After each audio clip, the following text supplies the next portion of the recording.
This is TWiT. The FTC votes unanimously to enforce right to repair, and I started celebrating. Woohoo! Yaha!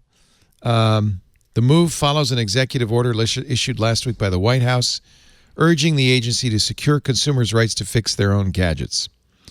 But then as I continue to read, I found out the FTC really doesn't have a lot to do with any of this. It's nice. It's good.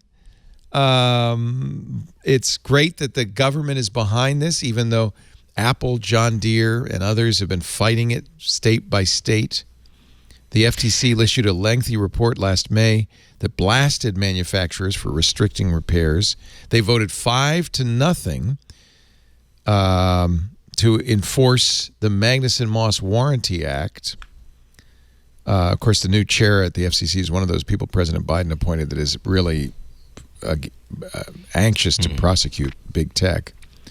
But they did point out in the statement that they've only taken one action on this in the last decade, and that was someone who was auto-enrolling people for extended warranties. There's a big hill to climb between that and Apple, suing third-party repair shops and the rest of it. The repair absolutely needs to be done, but the FTC statement was a bit weak sauce, I thought. Yeah, This is what happens when you have lobbyists that lobby for your right, because Apple puts on this huge front about we care about the economy. That's why we're not giving you headphones anymore. The package is slimmer. We're wasting less cardboard. Ridiculous. But you won't allow people, one, to make a living in a business, two, to recycle your phones and keep them alive longer, still keeping it in an ecosystem. It's not like they take iPhones and turn them into Androids. They're prolonging your product. But Apple's real device thing is, drop it on the ground, break it with my Gorilla Glass, go buy a new one tomorrow. And only we can refurbish it, and we really don't even sell the refurbs to people. We pack them up and send them overseas when we get bundles of them. So it's such a scam because that company specifically acts like they care about reusing and renewal and the environment and all that stuff, but they don't. They just don't. And companies... Apple invented entire new screw heads just to... Yeah, Steve Jobs didn't want anybody to get into the original Mac, so he created the Torx screw, thinking nobody would be able to get into it. Of course, he underestimated the hacker mentality. Yeah, and you can get it's easy to get a Torx screwdriver these days, or a pentalobe, or whatever they're using. Kyle Wiens, testifying in front of the Productivity Commission this week, brought up some really strong examples. He says, we've seen manufacturers restrict... Kyle Wiens is the CEO of iFixit, I should mention, one-time sponsor, actually off-time sponsor on our shows. But I love iFixit. I've actually purchased their Fix-It kits. I bought a battery kit for my iPhone, my Pixel X4 XL, which was battery had swollen. $39, had a replacement battery, all the tools, took it apart, put in a new battery. It worked. I'm like, wow, I'm pretty handy. But I mean, you gave me an iFixit toolkit for Christmas. Yes, a couple of years ago, we gave all the hosts that. Yeah, exactly. That saved my bacon a couple of months ago. He says my ThinkPad was showing up a non-detective battery, and it was like, do I send my main computer into IBM for 2 weeks, or do I take the back off it, reset the battery, and see how that works?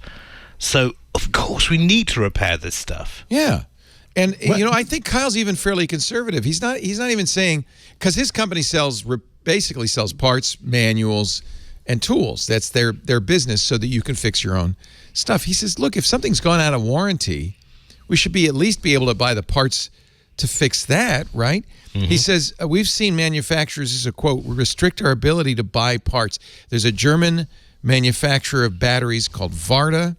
They sell batteries to a wide variety of companies. Samsung happens to use these batteries in their Galaxy earbuds, but when we go to Varta and say, we want to buy that battery as a repair part, they say, no, our contract with Samsung will not allow us to sell that. He says, Apple is notorious for doing this with chips in their computers. There's a particular charging chip on the MacBook Pro. There's a standard version of the part, and then there's the quote, Apple version of the part that sits very slightly tweaked, but it's tweaked enough that it's only required to work in this computer. And that company is, again, under contractual requirement with Apple. It gets even worse. There was a company in California, a California-based recycler, that Apple required to recycle spare parts that were still in new condition. This is the quote, California Apple stops providing service after 7 years. So this was at 7 years, and Apple has warehouses full of spare parts, never used, brand new, rather than selling them out on the marketplace.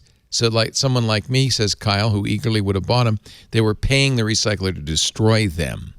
Now, Apple can say, oh, it's for safety, it's for quality, but if something's out of warranty because it's 7 years old, and you have lots of old parts that you're never going to use, why wouldn't you sell them to iFix so they can sell them on to customers to fix their stuff? I don't understand it. Well, and you're going to have to buy more. It just fits to their bottom line, right? Yeah, because you need to buy a new phone. You've got this phone for 7 years. Exactly. What are you, nuts? Get a new phone. Exactly. You hate America? What I love, though, is that the way that things change is that if the culture starts to shift towards that we believe we have the right to fix things, yes, then the government will slowly shift because they want to be able to be reelected to we're going to make sure that people can fix things. Again, if they can make money and they can do this as slowly as possible through lobbying, they completely will. And that's why lobbying really should not be allowed, especially with the amounts of money that they're able to donate. But we are starting to say, you know what, this is mine. I own it. Why would you stop me from being able to open it up and not be able to repair it? It's ridiculous. And that wastefulness, it's starting to become distasteful. Before it was just throw everything out and get something new. And now we're like, oh, wait, it doesn't just disappear into nowhere. It actually ends up somewhere that we're going to have to deal with it again. Like we're stuck on this lump of rock floating through space. It's the only lump of rock that we know of that we can take care of. Maybe we should take better care of it. Also, I got a flat tire. Yeah, I'm just going to throw this away. Can I get a new car delivered to the house tomorrow? Yeah. I mean, I know, I'm sure somebody can fix it, but there's a wheel lock on it. I don't have the key for the wheel lock. Oh, sorry, I'm on it. Oh, hey guys. So yeah, I mean, let's, and also, by the way, I got popcorn for the holidays. I did not get a toolkit. I mean, what that was a couple of years ago. We sent you popcorn? Did we really send you popcorn? Yeah, I got like it was good popcorn too. It was like one of those assorted with all fancy stuff. I got assorted chocolates one year. I get, you guys always hook me up with something nice, but it's because I'm big, Uncle Leo. That's Lisa. Lisa, is that what it is? You always send me these sweet treats. Lisa will come to me and say, just so you know, when Owen's on, we bought him popcorn, just so you know. Oh, thanks. It's good to know. It was good stuff. It was good stuff. Good. Thank her for buying fancy popcorn. Next time we'll send you a toolkit. That was like 4 or 5 years ago, I think, Ian, right? The toolkit. It was a while back, but I got to say it's proved itself many times. Oh, I love that. And at occasion, because you know what it's like when you know a bit about technology. You're tech support for all your friends. But we when bought you put like that 5 thing down on the table and open it up, it's just like, this guy's serious. We bought like 5 or 6 for the house because they keep going missing. And actually now I have a pair. It's hidden. I have a set hidden because I know that somebody will come and get it and use it and not put it back. So it's actually, don't tell anybody, but if you're ever at our house, there's an iFixit toolkit slid behind my printer in my office. If you ever need you know what's funny? I keep an Allen key set hidden like that because when you're working on somebody needs to ask, oh, can I use that? And then I have like never 3 see of it them again. that are missing. So I have an Allen key set that is hidden away where I don't. If somebody needs it, I bring it to you. I stand there and watch you do it.